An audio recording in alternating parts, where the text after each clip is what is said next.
Salut et bienvenue sur Nantes Mon Amour Web TV, votre toute nouvelle émission sur l'actualité musicale rock extrême de Nantes et de sa région.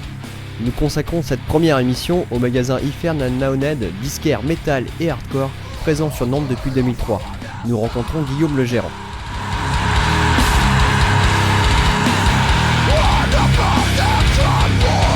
La boutique donc Ifern existe depuis mai 2003.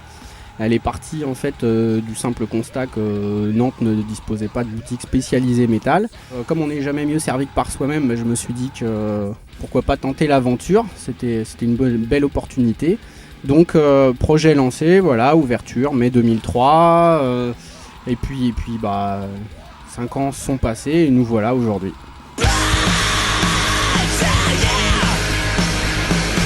Alors effectivement dans quelques semaines c'est la fin, le 30 août ça sera le dernier jour d'existence de la boutique sur Nantes. Bon, plusieurs raisons à ça, le marché du disque dans un premier temps qui n'est pas véritablement porteur, une concurrence sur Nantes quand même assez importante, des grandes enseignes qui pratiquent des bas prix, qui fait que le public même métal ou hardcore n'a pas tout à fait suivi. Également une grosse concurrence sur le net avec impossibilité de lutter face à des sites bien connus qui vendent à des prix défiant toute concurrence. Puis le dollar qui fait qu'il est très intéressant en ce moment d'acheter aux États-Unis et pas en Europe. Voilà.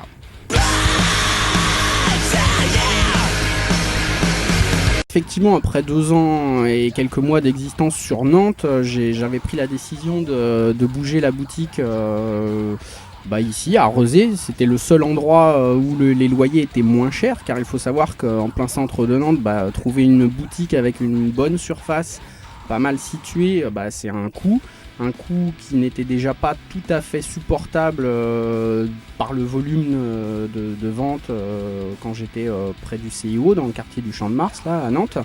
Donc en bougeant j'ai pris le pari de voir si la population métal était prête à suivre encore plus et puis bon, dans un sens ça a mis du temps à se faire mais les plus fidèles sont restés.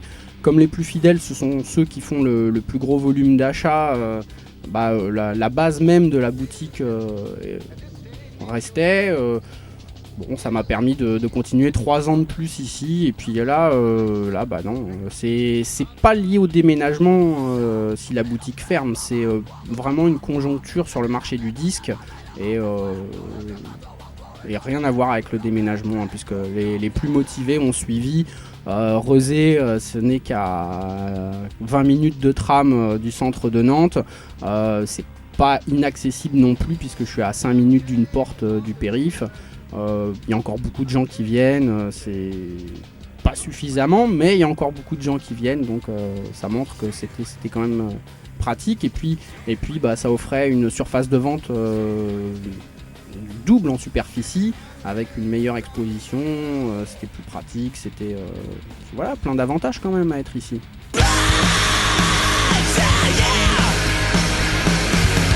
Effectivement, l'évolution est plus qu'incertaine. Les grosses majors souhaiteraient voir disparaître le disque car il est plus facile de vendre du MP3, c'est-à-dire du vent en quelque sorte, mais ça coûte encore moins cher. Maintenant, le vinyle n'a pas disparu malgré leur volonté de le faire disparaître aussi. Donc il est à souhaiter que le CD tienne de la même façon. Le marché se réorganisera, je pense, mais c'est vrai que dans les années à venir, là, les 2 ans qui viennent, il y aura tout un chamboulement, selon moi, sur ce métier-là. En tout cas, sur le support même du disque et sur le métier de disquaire après, en général. Le fait qu'Internet offre de nombreuses possibilités, que ça soit en téléchargement, c'est pas une si mauvaise chose car ça permet de faire des découvertes. Après Internet c'est aussi un vecteur de vente et c'est en ça qu'un disquaire n'a plus le même rôle qu'auparavant. Auparavant un disquaire devait se tenir au courant de ce qui sortait, prévoir les bonnes choses, les conseiller. Maintenant par certains sites, les clients savent tout de suite ce qu'ils veulent, ils n'ont plus besoin forcément de conseils, ils ont eu la possibilité d'écouter. Donc notre rôle conseil en fait a disparu. Il reste après à faire, à achalander notre boutique du mieux possible, mais bon, ça pue le même intérêt en tout cas qu'auparavant. Au jour d'aujourd'hui, il y a des pistes très bien engagées, puisqu'à l'annonce de la fermeture de la boutique, j'avais été contacté par des personnes qui souhaitaient monter une structure semblable. Bon, j'ai pas donné suite sur ce projet, et à la suite de ça encore, j'ai eu contact d'une association qui organise un festival bien connu dans la région et qui voudrait utiliser mes services sur différents projets. Donc pour moi ça sera un bon tremplin pour rester en fait dans ce milieu que j'affectionne particulièrement, et ça serait aussi une manière de continuer également en parallèle la vente de ce que j'ai, plus de sûrement quelques nouveautés par le biais d'internet, en essayant de me moderniser un petit peu, d'améliorer mon site, pourquoi pas, et tout ça. Donc pour l'instant, ça en est là. Le projet, j'espère, a de bonnes chances d'aboutir. On verra. L'avenir le dira. La scène nantaise, elle est assez active par sa base, c'est-à-dire ses groupes, parce qu'il y a quand même des groupes de très bonne qualité, et quels que soient les styles. Je ne vais pas citer tous, hein, mais de Nantes à Saint-Nazaire, il y a quand même un bon potentiel. La scène nantaise est aussi active grâce à l'investissement personnel de nombreuses personnes, que ce soit sur des concerts, des groupes comme ça, locaux, ou alors des concerts avec des groupes internationaux qui sont en tournée. Après, sur des festivals aussi, il y a pas mal d'assauts qui se bougent. Là-dessus, c'est dynamique. Après, je trouve qu'il y a un décalage entre le dynamisme des acteurs, les groupes et les assos qui font des concerts, et le soutien que peuvent y apporter le public de Nantes. Peut-être le public s'est aussi habitué à toute cette offre, et toujours est-il que j'ai l'impression que les gens sont pas blasés, mais pas loin, et ne soutiennent plus tout à fait les initiatives telles qu'elles le méritent en fait, parce qu'il y a quand même un investissement en termes de travail, en termes d'argent aussi de la part des organisateurs. Les gens le font pas pour gagner leur vie avec, mais au moins pour faire bouger la scène. Et c'est vrai que sur les concerts, on trouve toujours les mêmes 100 personnes, on va dire.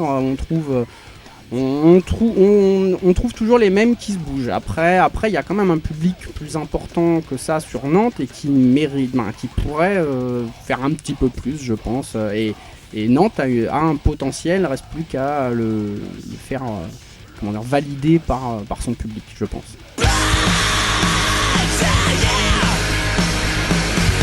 Le message, c'est à tous ceux qui ont été clients ou qui m'ont filé des coups de main, c'est un grand merci, hein, parce qu'il y a quand même du monde qui a soutenu cette initiative. Et justement, pour pas que les autres initiatives se meurent, continuer de les soutenir du mieux possible et de façon assidue. C'est comme ça que ça va tenir, que ce soit les bars-concerts, les festivals, tout. Soutenez ce qui se passe dans votre ville, et les groupes aussi méritent vraiment votre soutien. Un grand merci à Guillaume pour tout le travail effectué. Nous lui souhaitons bon courage et bonne route pour la suite. Le mois prochain, l'équipe de NMA Web TV rencontrera les Moustachus d'Over Smurf à l'occasion de leur concert d'adieu. Ça se passera le lundi 6 octobre au Ferrailleur, en gare à Banane, et ce sera en compagnie de Santa Cruz, Invain et Watertank. C'est gratuit, c'est à 20h, moustache obligatoire. Sur ce, rendez-vous le mois prochain.